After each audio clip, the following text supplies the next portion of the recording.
3500 cm3 v Európe. U nás doma sa jazdí divízia 1 v dvoch kategóriách do 3500 aj do 2000 cm3. V prvom rade uvidíme zo 159 Ericha Schmidbaura z Nemecka, ďalej Taliana Giovanniho Marchettiho, aj nášho Daniela Molnára. V druhej rade zo 118 by sa mal predstaviť Jaroslav Pivarči a zo 166 Milan Troška. No a v poslednom treťom rade Dinar Chaniarov z Ruska s číslom 116, Slovák Roman Koňuch zo 173, ktorý bol klasifikovaný po troch rozjazdách na predposlednom 14. mieste, nenastúpil, pretože už predtým mal problémy so svojím vozidlom a neštartoval ani v tretej rozjazde. Takže hneď traja slovenskí reprezentanti. Táto divízia sa jazdí na území Slovenska v tejto sezóne vôbec prvý rok a ešte ani jeden z našich reprezentantov nebodoval v doterajšom priebehu majstrovstiev Európy 97 z toho dôvodu, že naši absolvujú prvý štart práve teraz v Zlatých Moravciach v autokrosovom areáli Vršky.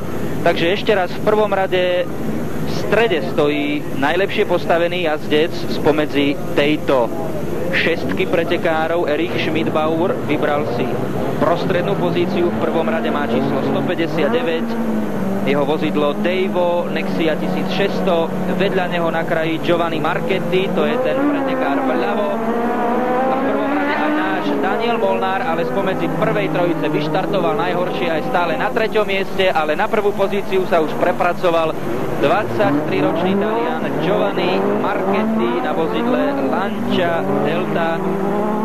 Daniel Molnár zatiaľ na druhom mieste jazdí na Toyote Celica 2000. Na prvom mieste teda 23-ročný Talian Marchetti, ktorý žije a pôsobí vo Verone. Za ním na druhom mieste náš Molnár. Dodajme, že prví dvaja pretekári postupujú do finále A, kde doplnia tých 8 pretekárov, ktorí sa už dostali do hlavnej jazdy po prvých troch rozjazdách. A práve vo finále sa môžeme tešiť na veľký súboj, pretože v ňom uvidíme všetkých najlepších z doterajšej celkovej klasifikácie majstrovstiev Európy. Tam mal veľké problémy Erich Schmidbauer a zatiaľ sa drží na treťom mieste, štvrtý potom Jaroslav Pivarči a na piatom mieste so 116, tam sa prepracoval Rus Dinar Chaniarov. Milan Troška zatiaľ na poslednom 6. mieste s číslom 166 jazdí na Fiate. Tu je vedúci Talian Marchetti, už si vypracoval náskok, ktorý by si mohol udržať. Dodajme, že finálové jazdy sa idú na 7 kôl, kým predtým v kvalifikačných rozjazdách absolvovali pretekári vždy po 5 kôl. Na prvom mieste Marchetti, obrovské problémy mal Jaroslav Pivarči, ktorý sa dostal až k mantinelu. A teraz súboj o prvenstvo medzi Marchettim, na ktorého zozadu útočí náš Daniel Molnár, pretekár, ktorý pochádza z Bratislavy a v majstrovstvách Slovenska, respektíve v majstrovstvách zóny Strednej Európy, divízie 1 do 3500 cm3 mu patrí zatiaľ 10. miesto. V tréningu dosiahol z našich včera najlepší čas 54,30 sekundy a toto svoje postavenie, tak povediac, potvrdil aj v dnešných samotných pretekoch.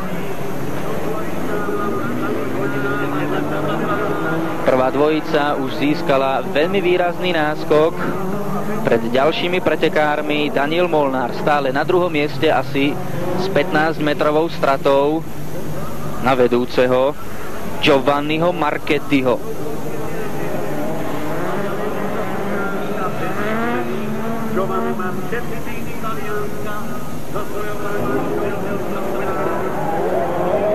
Na treťom mieste Pivarči a za ním hneď kolízia troch pretekárov, na ktorú doplatil Dinar Chaniarov z Ruska. Doslova mu vyleteli zadné dvere.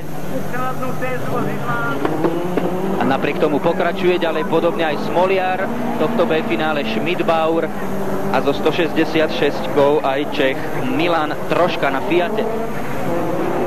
Ten je zatiaľ na poslednom 6. mieste.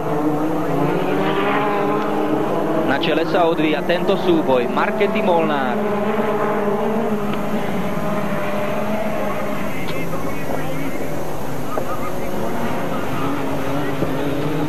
Táto divízia, môžeme povedať, že je najpomalšou. Najlepší čas spomedzi pretekárov v divízii 1 dosiahol vo včerajšom tréningu Helmut Wild z Nemecka, jeden z hlavných favoritov, 46,13 sekundy.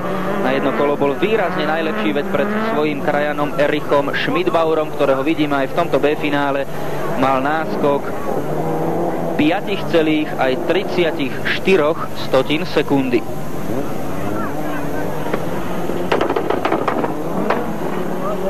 Giovanni Marchetti z Talianska na prvom mieste a mal by doplniť talianske duo, ktoré si už zabezpečilo účasť v A-finále, Roberto Giarollo a Livio Romanizio. Už postúpili všetci traja Taliani, jazdia na Lanci Delta 2000.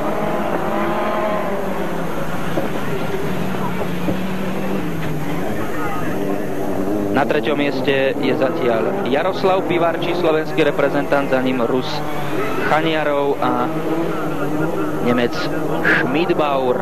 Potom ešte Milan Troška.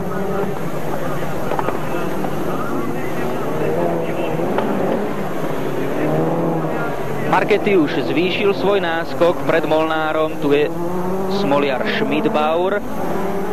V predchádzajúcich troch kvalifikačných jazdách sa mu darilo najviac. Spomedzi tejto šestice pretekárov postupne bol vo svojich rozjazdách 4., 3. a 4. a tomu vynieslo najvyššie postavenie do B-finále. Talian Marchetti bol vo svojich rozjazdách 5., 2. a 6. a v tejto spoločnosti B-finále mal druhý najlepší súčet výsledkov, ale teraz zároveň výrazne najlepšiu pozíciu, pretože mal vynikajúci štart a systémom štart-cieľ zatiaľ absolvuje tieto preteky na prvom mieste. Už sme v poslednom kole, pomalú chvíľu v cieľovej rovinke. Daniel Molnár prechádza stále na druhej pozícii. Na tretiu sa prepracoval Dinar Chaniarov z Ruska na svojom Renaulte 2000, ale už výrazne poškodené vozidlo. Naopak obrovské problémy má Jaroslav Pivarči, ktorý toto B-finále definitívne končí asi 150 metrov pred koncom predposledného kola. Za Chaniarovom teda na 4. mieste Čech Troška, kým Nemec Schmidbauer sa už dostal na posledné, v tejto chvíli 5. miesto. Dodáme, že náš koňuch nenastúpil a Jaroslav Pivarči definitívne odstúpil.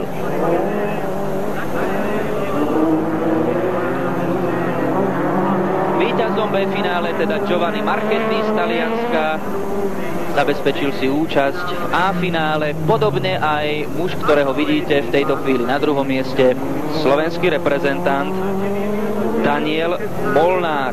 Dodáme, že Daniel Molnár je súkromným jazdcom a jazdí na vozidle Toyota Celica 2000. Ďalšie poradie, ktoré už nebude mať vplyv na umiestnenie v A-finále, ale bude mať vplyv samozrejme na bodované poradie